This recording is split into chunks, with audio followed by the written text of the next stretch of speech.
Hey, Magic fans, welcome back. This is your captain speaking here on Capnclydes MTG. Wrapping up the weekend. We've only got a couple spoilers, but I think we should also get into where to find all these sweet cards we keep talking about and which packs have what and what their percentages are. So don't forget, comment, like, subscribe, hit that notification bell. Links below will tell you how to support the channel by buying cards or just donating, but you do you. Subscription's free, and that's all that I need as long as you watch the channel. Giggity. I'm a poet and didn't know it. Anyway, don't forget, there's going to be where to find cards at the end of this, and at the beginning there's going to be leaks. So let's get into it. We're going to start off with a couple of leaks that we got. First leak from the weekend, we have Jim Lightfooty. God, I hope that's a... We're going to be calling him Lightfooty if we don't get that fixed. Anyway, Sky Explorer, blue, white, and 2 for a 3/3 flying vigilance. At the beginning of your end step, if you haven't cast a spell from your hand this turn, draw a card. Seems very powerful for limited. It could also be very good in Commander, not gonna lie.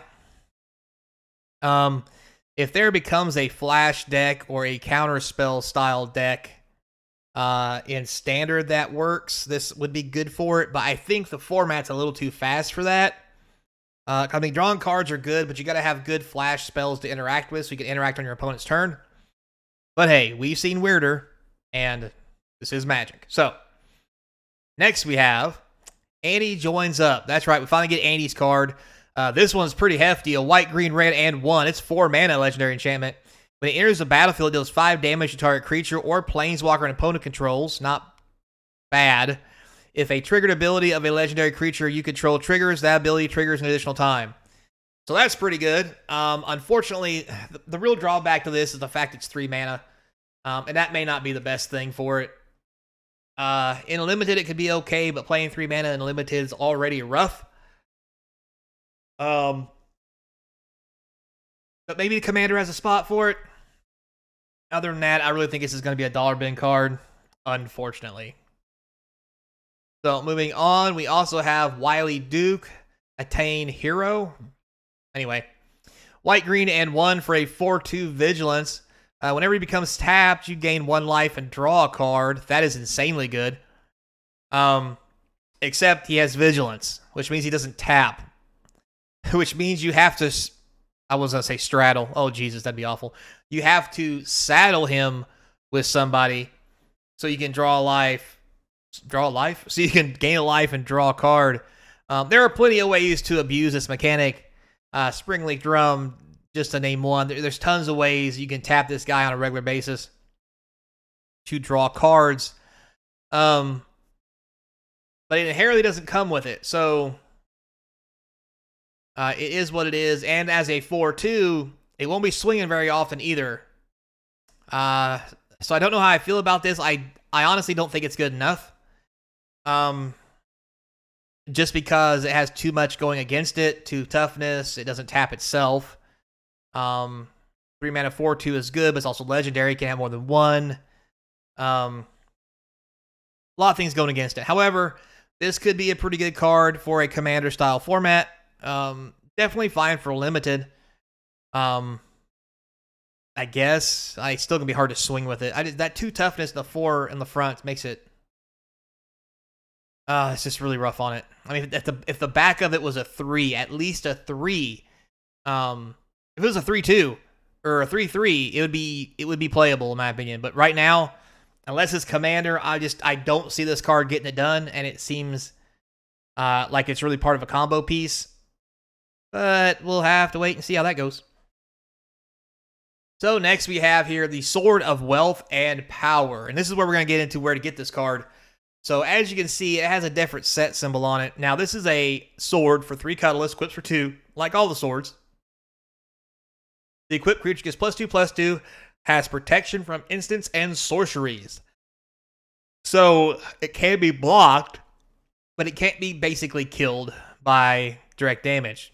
Now, whenever equipped creature deals combat damage to a player, create a treasure token. When you next cast an instant or sorcery spell this turn, copy that spell. You may choose new targets.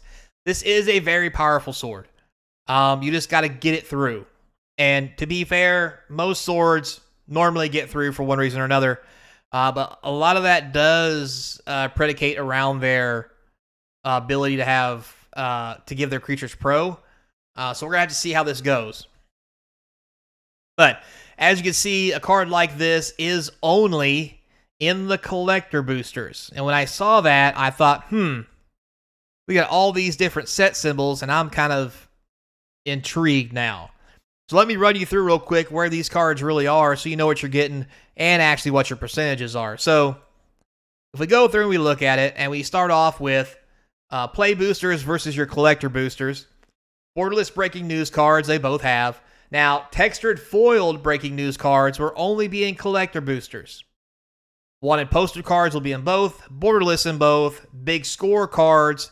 Non-foil only will be in play boosters, supposedly. If you're curious, this is a big score card. So if you want a foil, it'll be in here. Now, open vault cards, which I believe is this, even though it was said it was big play, I'm really confused about that myself. Those will only be in collectors, and also raised foil open vault cards will also always be in collectors. Full art Western cards, or Western lands, are being both, always one foil in collectors. Special guest, non-foil in play boosters, only foil in collectors. That's an interesting change. Before, you could have got either one from either, and you would actually get non-foils in the collector boosters in the previous set, and now moving forward, you'll get foil only. Extended art cards will only be in collector boosters. Thank you. I'm tired of pulling extended art cards out of my play boosters. Because I just want the regular cards. That's what they're for. Stop with all the extra stuff. That way they're worth something.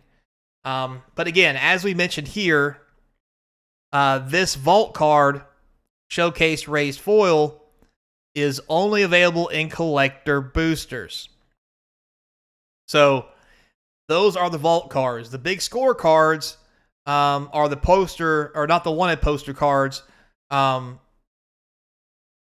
they're the other cards in there, and I forgot to grab a picture of them. Sorry about that. I'm having trouble, as you guys know, telling these things apart because Jesus Christ, there's so many. And I forgot that there's two different things called two different things. Now, that being said, we'll see how it goes. Now, if you go into percentages of what you're looking for, in a play booster, you're going to have your 3 uncommons, a wild card, the Odechi Booster Fun, which is basically your rare or mythic. In 1 out of 12 play boosters, the wild card is a rare or a mythic rare. You get 1 rare mythic rare in every box. All 60 rares and 20 mythic rares will be in the play boosters, obviously. But in 2.5% of play boosters, you'll open a Booster Fun rare or mythic rare, meaning a list card or something like that.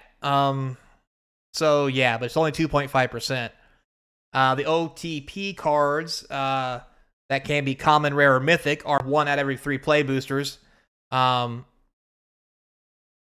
This is a rare or mythic rare. Now it says that, but notice here it says they're uncommon. So I kind of find it hard to listen to what they say, because 1 out of 3 play boosters, this is a rare or mythic rare, but it says here that it can be uncommon. So I don't know. I'm going to say most of the time it's going to be an uncommon. And then 1 traditional foil card of any rarity. This can include Booster Fun cards and OTB cards, but does not include cards from the list. So play boosters is going to be a bit much. I really wish they would just take the list cards out of it. I'm really sick of seeing them. Now, moving on to collectors, where we get more confusing. 1 non-foil OTP card, rare or mythic. You get a traditional foil Booster Fun rare mythic, a OTP rare mythic, special guest mythic rare, textured foil mythic rare, or raised foil mythic rare. The percentages for those is a collector booster contains OTG, which is just Thunder Junction, extended art rare mythic rare, 42% of the time. 29% you will get a rare or mythic regular one. The OTP is Commander. 6% of collector boosters contain a wanted poster, rare or mythic. 5% contain big extended art mythic rare, which is the vault. 5% contain a big vault frame mythic rare. 4% contain a borderless rare mythic. 3% contain a special guest mythic rare. 1% of the boosters will contain a textured foil mythic rare. Noting that the packaging text says less than 1%, but the 1% stated here is correct. Sure it is. Less than 1% of collector boosters will contain a raised foil vault frame mythic rare. And that's what the sword looks like, but it'll be raised and foil, all kinds of weird stuff. It says here, probabilities don't sum up to 100 due to rounding. So these are rounded numbers, so they're probably all going to be lower than this. So, yeah, with that said, if we did add it up, it would be 60, 71, 77, 87, 95. So there's 5% in points through all these. So take it for what it's worth. But at the end of the day, there's your percentages. Feel free to stop and take a look at it if you want. When we start opening them and we have our opening series, we'll see what's really in there and what it's really like, because I got collectors and I got play boosters coming. Got plenty of both. So should be a fun time. Thanks a lot for watching, guys. Till next time, be kind. And as always, I hope to see you across from the game table. Maybe when I open the boxes, I'll figure out what all these different frickin' cards are. Jesus Christ.